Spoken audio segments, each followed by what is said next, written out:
Kate Morrison felt strange standing in the huge hall of the Valtheon trade station. She was a lieutenant commander from Earth, and today she had to show Earth's products to aliens from many different planets. The station was floating in space near two suns, and inside the hall there were creatures from 47 different worlds. All around her, the other booths were full of amazing things. The Xanthari people had armor that could change from solid to liquid and back again. The Krell showed off cloth made from actual starlight that could survive heat so strong it would turn metal into gas. The Orpheans had suits made from living material that could fix themselves and keep someone alive in empty space for weeks. Then there was Earth's booth. Kate looked at what they had brought and felt both proud and worried. They had cotton cloth in different types. They had wool blankets. They had leather bags and belts. They had jackets made from denim. On a plastic model, they hung a firefighter's coat. Next to all the glowing and shining alien technology, their booth looked simple and plain. A tall alien walked up to their booth. His name was Crystallis Vex, and he was from the Xanthari people. His body was made of crystal that caught the light and threw it in all directions. He had a machine that changed his sounds into words that Kate could understand. "Commander Morrison," Crystallis said in a smooth voice. "This is what Earth brought to show us? Plant fibers? How old-fashioned." Before Kate could say anything back, more aliens came to look. There was a Quillian named Breeze Whisper, who floated in the air like a balloon full of gas. His body wobbled like he was laughing. Two bug-like Verkesh stood nearby, making clicking sounds that the translator said were jokes. A huge alien made of rock named Stoneheart looked at their booth like it made him angry. "You must be joking," Breeze Whisper said through his round translator. "These materials would burn up in most places we think are normal. One solar flare would turn them into dust in seconds." Kate felt her jaw get tight, but she kept her voice calm. Danny Wright stood next to her. He was a sergeant who tested materials for the Earth military. His arms were thick and strong from years of breaking things to see how tough they were. He smiled a little. "That's an interesting guess," Kate said quietly. She picked up the firefighter's coat. "Tell me, Ambassador Vex, how hot can your phase shift armor get before it stops working?" "About 4,000 degrees Kelvin," Crystallis said. He sounded proud. "That is much more than your plant materials could handle." "That is good," Kate said. "This firefighter coat was made for human firefighters. The outside is made from something we call Nomex. It's a special type of fiber. The middle layer keeps water out but lets air through. The inside has a material called PBI mixed with Kevlar." She could see the aliens looking at each other. They moved their arms or tentacles or whatever body parts they had in ways that showed they did not believe her. "These are just words," Stoneheart said in a deep voice, like rocks falling, old names for old materials. "This coat," Kate went on, and her voice got harder, "can stand in direct fire that is more than 1200 degrees Celsius. That's about 1473 Kelvin. It can do this for a long time. But more than that, it has been through fires that would melt you." More aliens had come to listen now. Kate saw that some of them in the back were actually interested instead of making fun of them. "You see," Danny added in his rough voice, "this coat belonged to a firefighter named Captain Helen Rodriguez. She wore it into a chemical plant fire that burned for 16 hours. The heat was so strong that steel beams were bending like soft plastic. But she went in anyway because that's what humans do. We run toward the fire, not away from it." The crystal parts of Crystallis Vex seemed to get less bright. Kate had learned this meant he was confused. The jokes and laughing in the crowd had gotten quieter. "I don't believe that," Breeze Whisper said, but he did not sound as sure now. "Plant materials just can't survive such heat. Our computer models clearly show that it's not possible." "Your models," Kate said calmly, "probably don't think about something humans learned a long time ago. It's not just about the material itself. It's about the layers. It's about the engineering. It's about understanding that the best protection often comes from putting simple things together in smart ways." She held up a piece of blue denim cloth. Some aliens actually moved back a little, like the plain cloth might hurt them somehow. "This is denim," Kate said. "It was first made for miners and workers on Earth. Cotton threads woven in a certain pattern, colored with blue dye. Nothing fancy. But do you know what makes it special?" She waited. Nobody said anything. "It gets stronger when it gets old," Kate explained. "The more you use it, the more damage it takes, the tougher it becomes. The threads get tighter together. The fibers lock into each other. We have denim clothes on Earth that are over 100 years old. They still work. They still protect people. Can your starlight cloth do that?" One of the bug aliens, whose name tag said Chitin Sharp, clicked forward. His many eyes caught the light and threw it back in broken patterns. His voice through the translator sounded more thoughtful than before. "Our materials are made to work best in controlled places," Chitin Sharp said. "They are very good under certain conditions. Are you saying that human materials are more able to adapt?" "I'm saying," Danny said, picking up a wool blanket from their table, "that humans learned to survive on a planet that was trying to kill us all the time. Very hot places, very cold places, dangerous light from the sun, chemicals that could burn you, things that could hurt you physically. We didn't have safe places with perfect conditions, so we made materials that could handle anything." He held up the wool blanket. It looked silly and old in the bright modern hall. "Wool," Danny said, "comes from an animal we raised thousands of years ago. It can soak up 30% of its weight in water without feeling wet. It naturally fights against fire. It can keep you warm even when it's soaking wet. It breathes, it keeps heat in, and it lasts for many years. Our grandparents crossed frozen mountains and burning deserts wearing this stuff." Stoneheart, the huge rock alien, moved forward. His people were known for being good at building things and being proud of their metal technology. "A test," Stoneheart said in his flat voice. "Words mean nothing, human. If your old fabrics are so good, prove it. This place has testing rooms. Let us put your materials through real tests and see how they compare to better technology." Kate and Danny looked at each other. This was exactly what they wanted, even though they thought they would have to ask for it first. Kate turned to look directly at Stoneheart. "We accept," Kate said. "Tell us what tests you want to do." A wave of interest moved through the crowd. The crystal parts of Crystallis Vex started to shine with what Kate knew meant excitement. "The standard tests," Vex said. "Heat stress, chemical damage, physical hits, radiation, ability to work in different places. Each species can give one piece of material. We test them all the same way. Everyone will see the results." "Agreed," Kate said. "But I have one rule." The crowd made noises. It seemed like humans asking for rules was strange to them. "When our materials do better than yours," Kate said in a calm voice, "and they will, I want you to listen to what I say about them. Really listen. Because this isn't just about proving that Earth's materials are good. It's about showing you that sometimes the simplest answers, the ones that look old to you, are simple because we spent thousands of years making them better. They're simple because we made them that way on purpose." The crystal parts of Crystallis Vex seemed to get less bright. This meant he was confused or thinking hard about what he believed. The crowd had stopped making jokes. "I find that hard to believe," Breeze Whisper said. His voice did not sound as mean as before, though. "Plant materials just can't handle such extreme heat. Our computer models clearly show that they can't." "Your models," Kate said gently but firmly, "probably don't think about something humans figured out a very long time ago. It's not just about the material. It's about the layers. It's about the way we put things together. It's about understanding that the best protection often comes from combining simple things in smart ways." She held up a simple piece of denim cloth. Several aliens actually moved backward a little, as if the plain blue cloth might somehow hurt their fancy materials. "This is denim," Kate said. "It was first made for miners and workers on Earth. Cotton threads woven in a special pattern treated with blue dye. Nothing fancy. But do you know what makes it special?" She waited. No one answered. "It gets stronger as it gets older," Kate explained. "The more you use it, the more damage it takes, the tougher it becomes. The way it's woven gets tighter. The fibers lock together more. We have denim clothes on Earth that are over 100 years old. They still work. They still protect. Can your starlight cloth say the same?" One of the bug aliens, whose name was Chitin Sharp, clicked forward on his many legs. His big eyes reflected the lights in broken patterns. Through the translator, his voice sounded more serious now.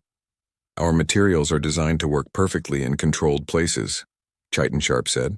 "They do very well under specific conditions. Are you suggesting that human materials are more able to change and adapt?" "I'm suggesting," Danny said as he picked up a wool blanket from their display, "that humans learned to survive on a planet that was actively trying to kill us. Very hot weather. Very cold weather. Dangerous radiation from the sun. Chemicals that could burn skin. Physical injuries. We didn't have the luxury of safe, controlled places, so we made materials that could handle anything and everything." He held up the wool blanket. It looked strange and old-fashioned in the shining exhibition hall. "Wool," Danny continued. Comes from an animal we learned to raise thousands of years ago. It can absorb up to 30% of its weight in water without feeling wet to touch. It naturally resists fire. It can keep you warm even when it's completely soaked through with water. It lets air through, it keeps heat inside when you need it, and it lasts for many decades. Our ancestors crossed frozen mountains and burning hot deserts wrapped in this stuff. Stoneheart, the massive alien made of rock, moved forward. His people were famous for being good engineers and for being very proud of their advanced metal technology. A demonstration, Stoneheart said in his flat, deep voice. Words are cheap, human. If your old fabrics are so remarkable, prove it. This exhibition has testing rooms. Let us put your materials through real stress and see how they compare to superior technology. Kate and Danny looked at each other quickly. This was exactly what they had been hoping would happen, though they expected to be the ones to suggest it. Kate turned to face Stoneheart directly. We accept, Kate said clearly. Name your tests. A wave of interest moved through the crowd. The crystal body of Crystallus Vex began to shine brighter. Kate had learned this meant he was excited or looking forward to something. The standard battery of tests, Vex said. Thermal stress, chemical exposure, physical impact, radiation resistance, environmental adaptability. Each species may submit one material sample. We will test them all under exactly the same conditions. The results will be shown publicly to everyone. Agreed, Kate said. But I have one condition. The crowd made surprised sounds. Apparently humans asking for conditions was unexpected and unusual. When our materials perform better than yours, Kate said calmly. And they will. I want you to listen to what I have to say about them. Really listen. Not just pretend to listen.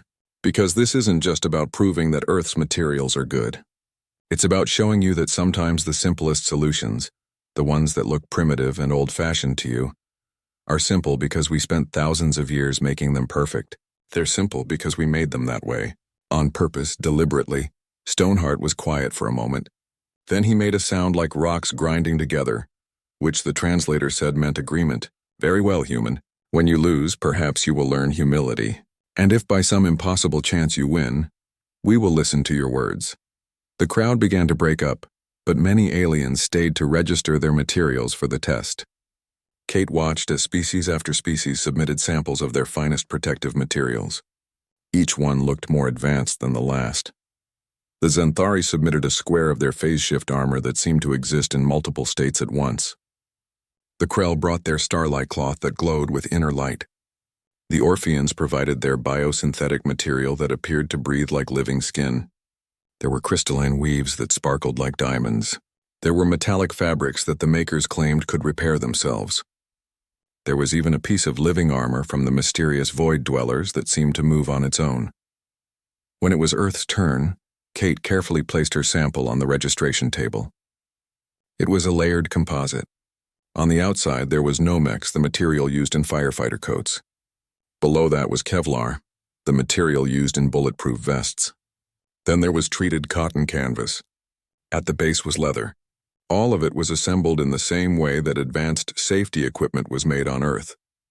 Next to the glowing, shimmering, moving samples from other worlds, Kate's composite looked plain. It looked boring. It looked like something from a museum. Several aliens looked at it and made sounds that clearly meant they thought Earth had already lost. Danny leaned close to Kate and spoke quietly. They have no idea what's about to happen, do they? Kate smiled just a little. Not even a clue, she whispered back. The testing was scheduled to begin in 2 hours. Kate and Danny went back to their booth to prepare. They knew their material would perform well, but they also knew they needed to be ready to explain why. The aliens wouldn't just want to see results. They would want to understand how it was possible. As they organized their notes and data, other humans from Earth's delegation stopped by. There was Linda Hayes, a materials engineer who had helped design the composite. There was Greg Cooper, a chemist who specialized in protective coatings. There was Patricia Mills, a former firefighter who had worn similar gear in actual emergencies. You really think we can win this? Linda asked. She sounded nervous. Some of that alien tech looks like magic. Danny shook his head. It's not magic. It's just specialized. They designed their materials to be perfect for specific situations. We designed ours to survive anything. There's a big difference. Patricia nodded in agreement. I wore gear like this into fires that would have killed me in seconds without it. I've seen it save lives over and over. It works because it has to work. Because if it doesn't, people die. That kind of necessity breeds reliability." Greg added his own thoughts. "The aliens have amazing technology, but they also have safe worlds with controlled environments. They never had to develop materials that could handle extreme and unpredictable conditions. Earth did. That's our advantage." Kate listened to her team and felt confident. They were right. Earth's materials weren't just good in theory. They were proven in practice. They had saved lives. They had been through real disasters and real emergencies. They had been refined through actual use, not just computer simulations. As the time for testing approached, more and more aliens gathered near the testing facility. Word had spread through the station. Everyone wanted to see if the primitive humans could possibly compete with advanced galactic technology. Some came to watch Earth fail. Others came out of genuine curiosity. A few came hoping to be surprised. Kate and Danny made their way to the observation gallery. The room was already packed with representatives from dozens of species. The air was filled with various sounds as aliens talked to each other in their own languages. Translation devices buzzed and hummed as they converted all the different voices into understandable words. The testing chamber was visible through thick, transparent walls. Inside, robotic arms were arranging the material samples on special platforms. Sensors surrounded each sample, ready to measure and record every detail of their performance. At the center of the observation gallery, a being of pure golden light floated in the air. This was an Archon, a member of an ancient species known throughout the galaxy for being fair and impartial. The Archons were often chosen to judge competitions and settle disputes because no one could bribe them or influence them. The Archon's voice seemed to come from everywhere at once. It did not need a translator. It spoke in a way that all species could understand directly in their minds. "Welcome to the material performance trials," the Archon said. 15 species have submitted samples. Each will be tested under identical conditions. The tests will measure thermal resistance, chemical tolerance, physical durability, radiation shielding, and environmental adaptability. All data will be displayed in real time. All results will be public. Let us begin. The testing room on Valtheon Station was impressive even by the standards of advanced galactic technology. There were sealed chambers that could create any environment imaginable. They could make the crushing pressure of a gas giant planet or the near emptiness of deep space. They could make the terrible heat of a star's surface or the bone-breaking cold between the stars. Kate and Danny stood in the observation gallery with representatives from 15 different species. Each species had brought their best protective materials. The gallery's strong transparent walls let them see clearly into the testing chambers below. Kate had submitted a layered sample. It had Nomex on the outside, then Kevlar, then treated cotton canvas, then leather at the base. It was put together the same way that advanced firefighting and industrial safety equipment was made on Earth. Next to the samples from other species, it looked plain and simple and almost laughable. The Zenthari had provided a sheet of their famous phase shift armor. It seemed to shimmer and change between different states of matter. The Krell submitted their starlight fabric that glowed from the inside. The Orpheans offered their biosynthetic material that actually seemed to breathe like living tissue. There were samples of crystalline weaves.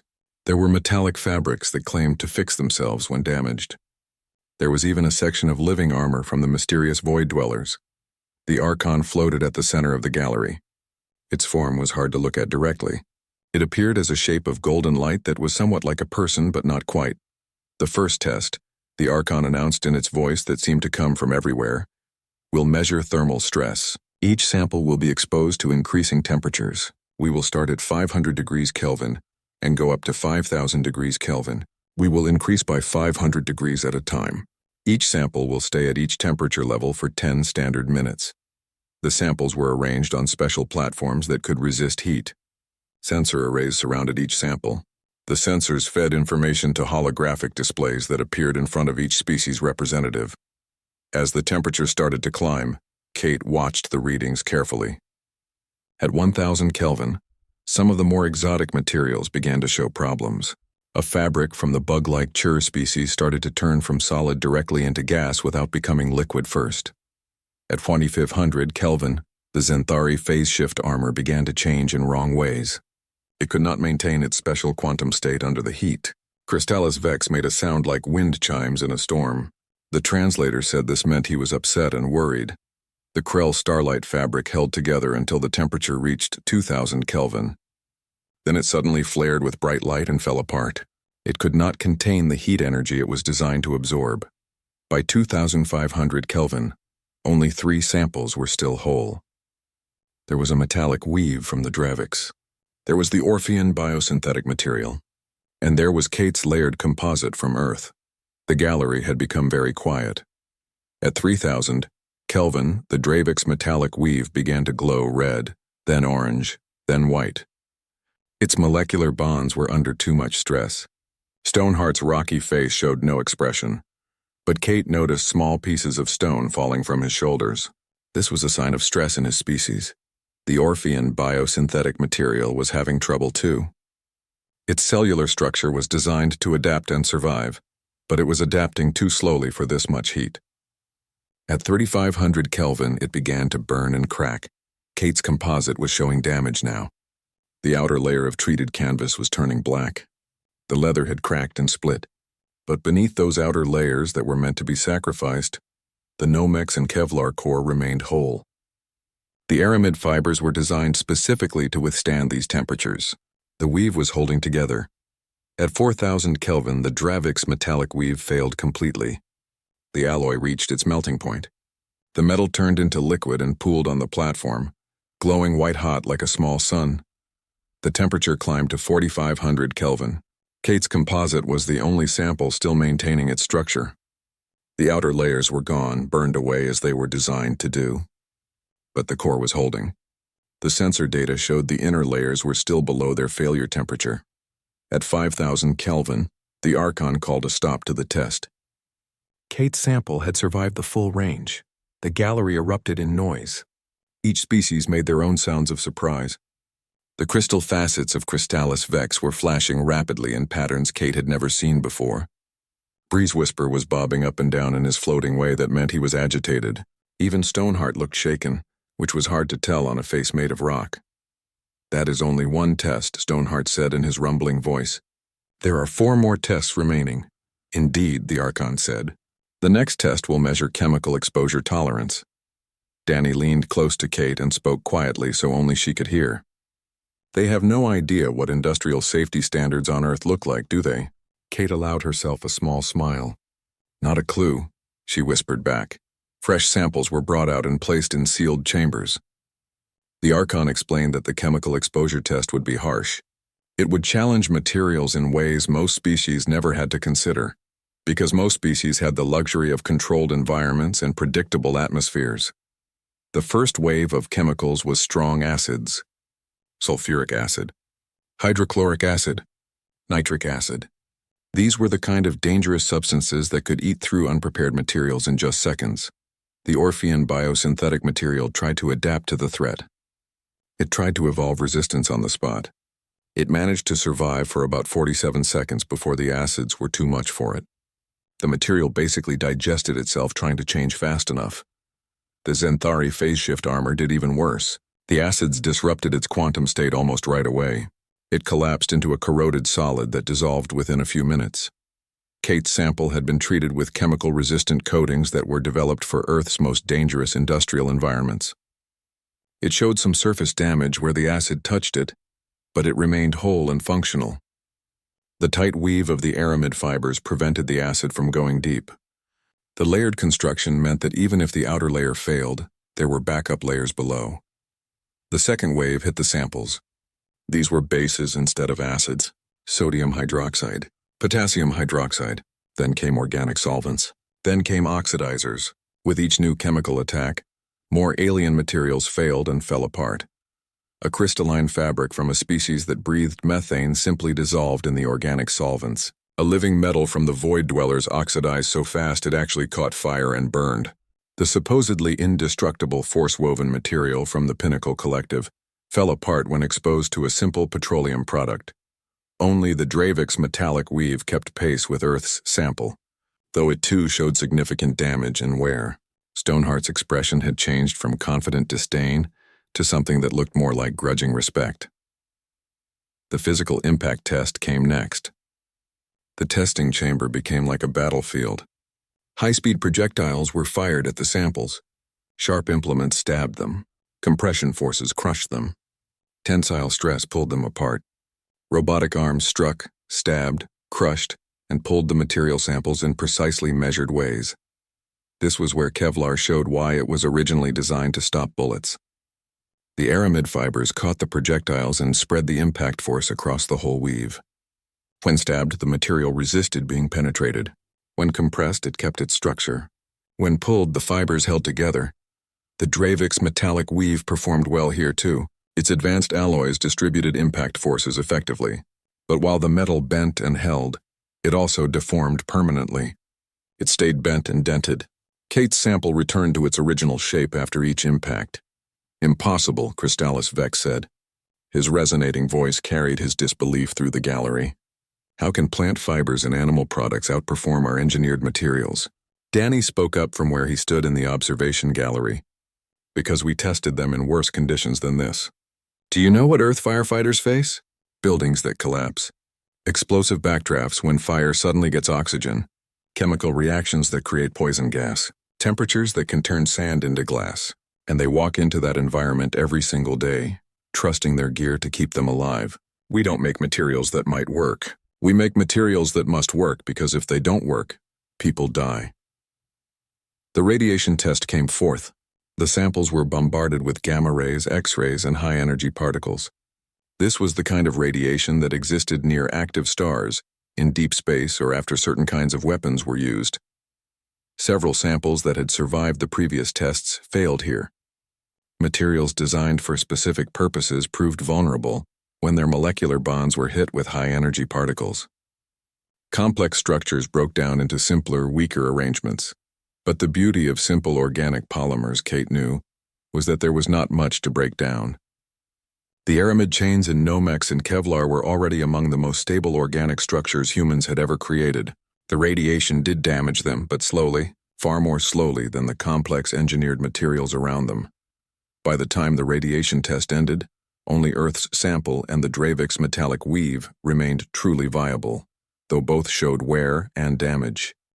The observation gallery had filled up considerably since the tests began. Word had spread through the entire station.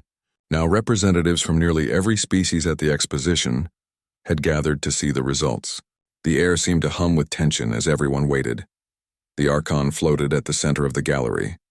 Its form pulsed with what might have been deep thought. The holographic displays showed the final results in clear detail that could not be denied. Earth's material had performed better than every other sample across every single category. "The results are conclusive," the Archon announced to everyone. The Earth sample demonstrated superior performance in thermal stress resistance, chemical exposure tolerance, physical impact resistance, radiation shielding, and environmental adaptability. This outcome was unexpected by all measures. Kate stepped forward. She felt the weight of dozens of alien gazes on her. Some looked hostile, some looked confused, but many looked simply curious.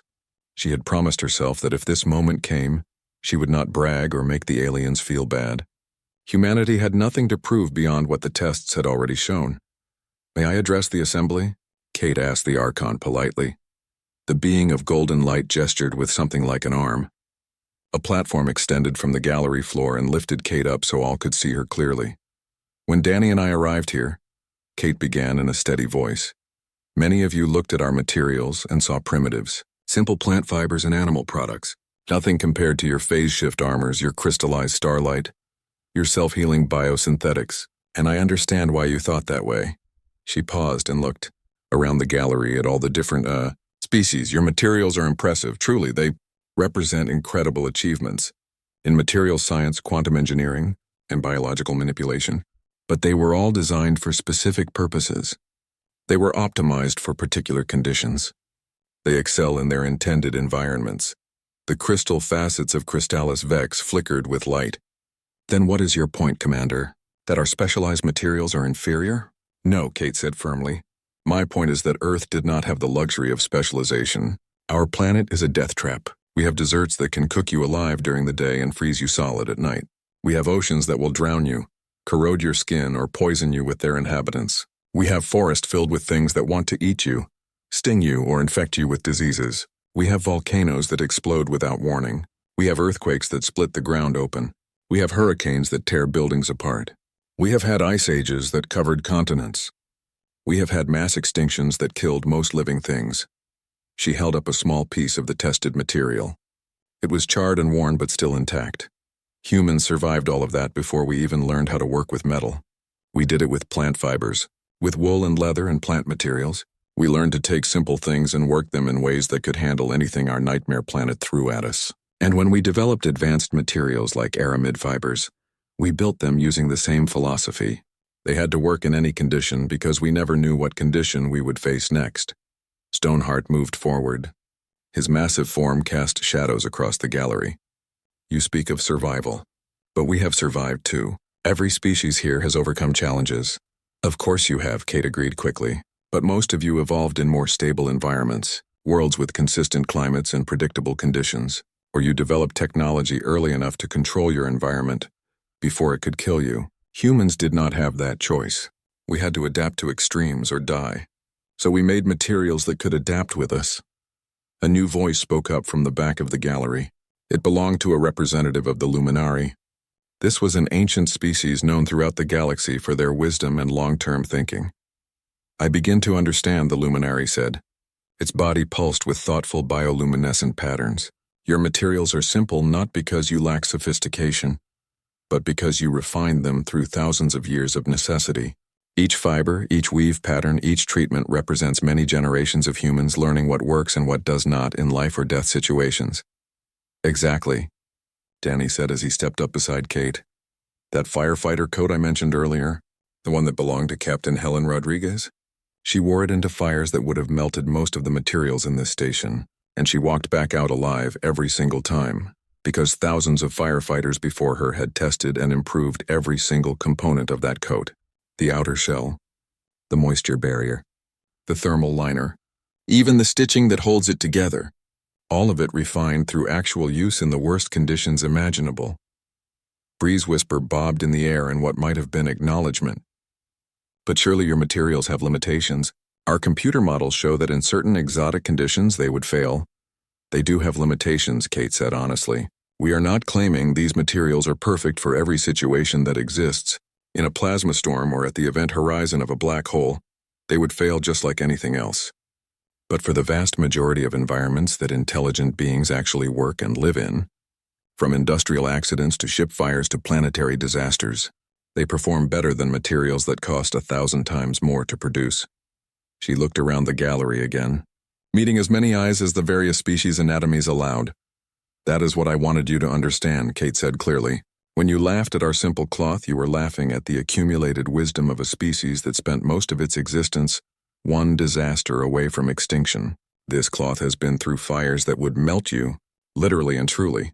It has been soaked in chemicals that would dissolve your armor like sugar in water. It has been hit by flying debris, exposed to deadly radiation, frozen solid, scorched black, compressed flat, and torn apart.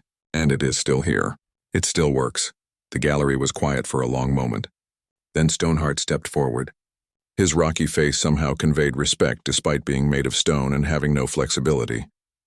The Dravix Collective acknowledges the superiority of Earth's materials in these tests, he said in a formal tone. We also acknowledge that we underestimated the value of simplicity refined through adversity. I request permission to study your manufacturing processes and learn from your methods. The crystal facets of Crystallis Vex pulsed in a pattern Kate had learned to recognize as embarrassment. The Xanthari Dominion also requests access to your materials research, and we apologize for our initial dismissiveness and mockery. One by one, species representatives stepped forward with similar requests and acknowledgments. Even Breeze Whisper bobbed apologetically and asked if the Quillian Collective might license some of Earth's fabric technologies for their own use. Kate looked at Danny. He grinned and shrugged his shoulders. Earth is happy to share our knowledge, Kate said to everyone. But we ask something in return. When you look at other species and their technologies, do not assume that simple means primitive. Sometimes simple means refined.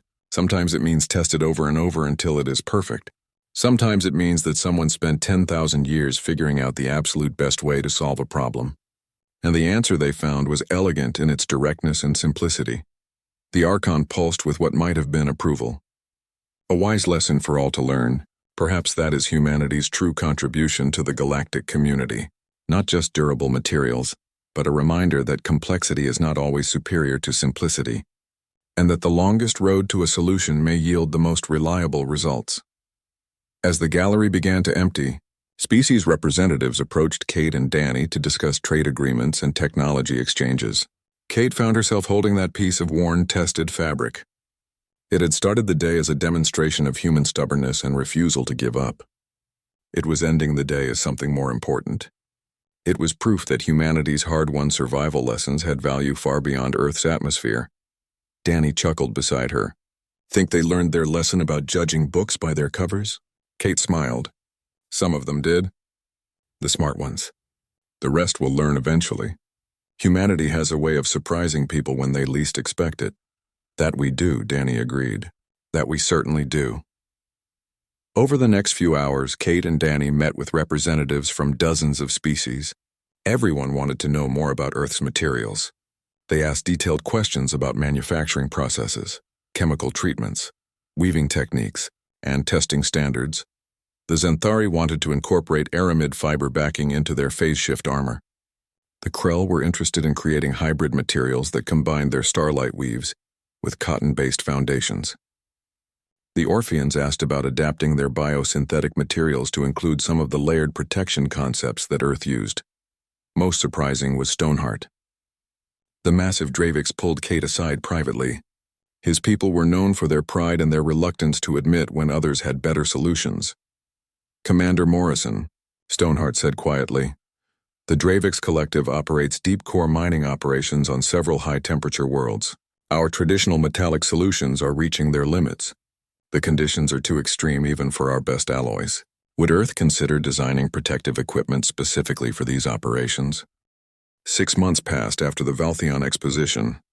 Kate Morrison received a message from the Archon Council. They had been watching what happened after the materials demonstration. They wanted to share their findings with her. 17 species had begun using human fabric technologies in their safety equipment. The Xanthari Dominion had redesigned their phase shift armor to include aramid fiber backing layers for added protection. The Krell were trying out new hybrid materials that combined their starlight weaves with cotton-based foundations for better durability. Most surprising of all, the Dravix Collective had hired Earth to design protective equipment for their deep-core mining operations.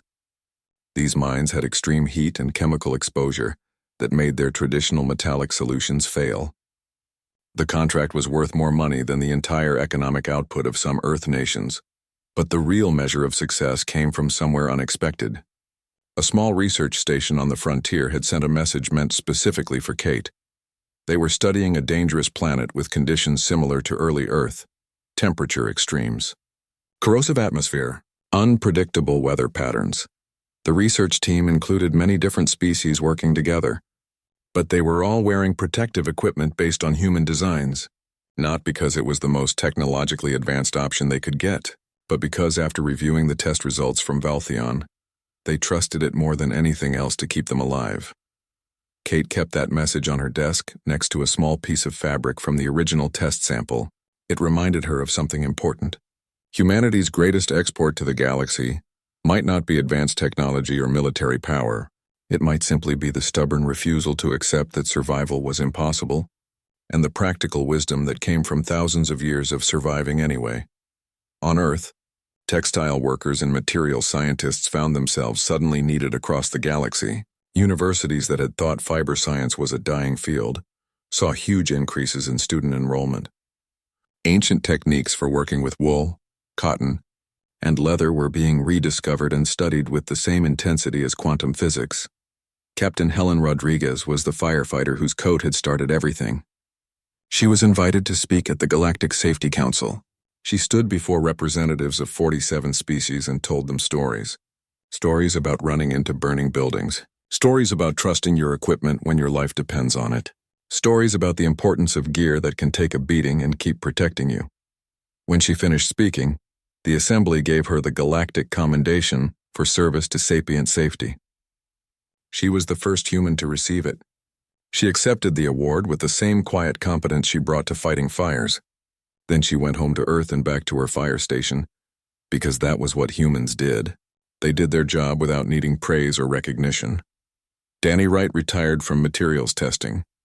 He started a consulting company that helped alien species design equipment for dangerous environments. His first major contract was redesigning the environmental suits for the Quillian Collective's gas giant research stations. His design used layered fabric construction instead of their traditional force fields. It weighed less, it cost less, and most importantly, it did not fail completely if the power went out.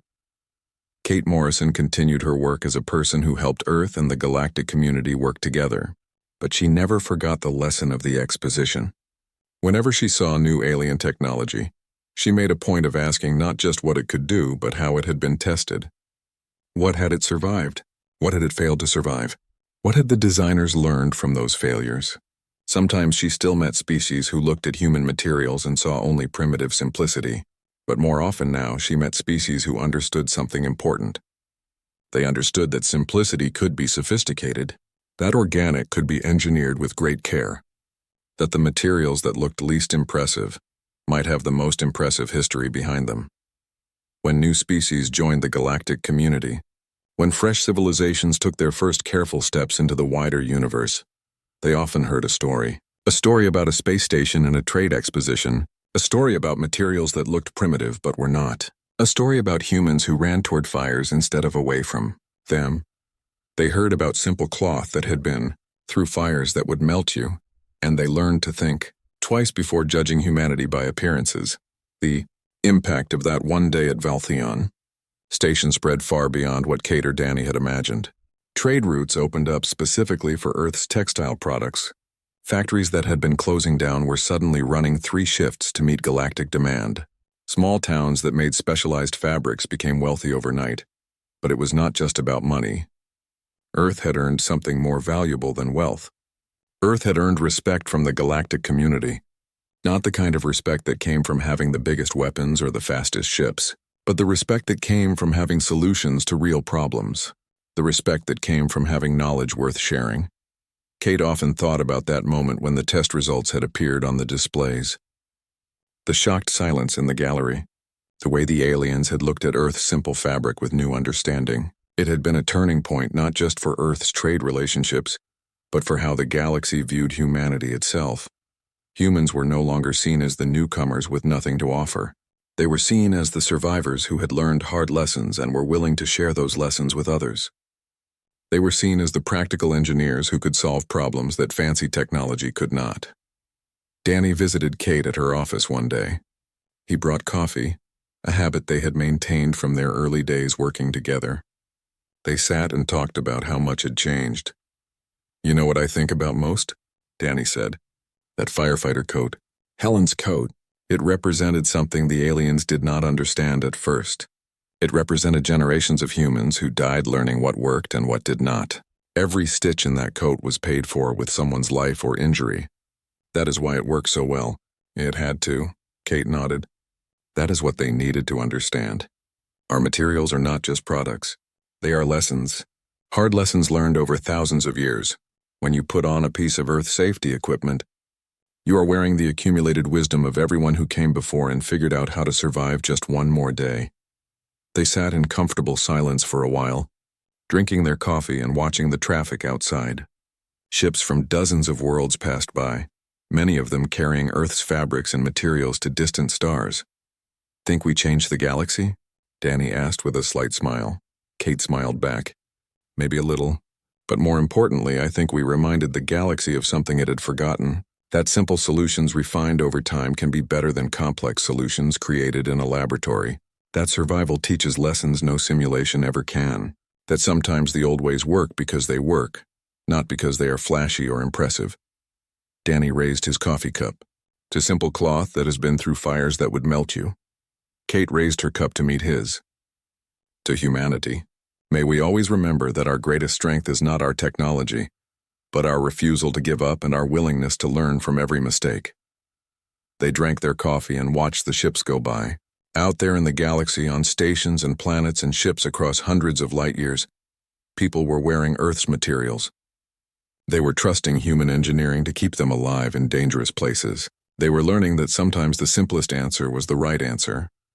And on Earth, in factories and workshops and laboratories, people were working to make those materials even better, not by making them more complex or more expensive, but by continuing to refine them, test them, and improve them in the same way humans had always done. Because that was the human way. Find what works, make it better, test it until it cannot fail, then test it some more. Never settle for good enough when lives are at stake. Never stop learning from mistakes. Never forget that every piece of equipment is a promise to the person who uses it, a promise that says we did everything possible to keep you safe. The Valtheon exposition became famous throughout the galaxy.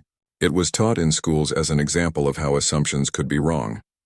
It was discussed in engineering classes as proof that elegant simplicity often beats complex sophistication. It was used in diplomatic courses to show how one moment could change relationships between entire civilizations. But for Kate and Danny and Helen, and all the other humans who had contributed to that moment, it was simply a reminder that Earth had something valuable to offer the galaxy, not because humans were smarter or stronger or more advanced, but because humans had survived the unsurvivable, learned from it, and were willing to share those lessons with anyone who would listen. Years would pass. Decades, centuries, the galaxy would continue to grow and change. New species would join the community. New technologies would be invented. New challenges would arise. But somewhere in all of that change and progress, there would always be a place for Earth's simple cloth. The cloth that had been through fires that would melt you. The cloth that represented human stubbornness, human ingenuity, and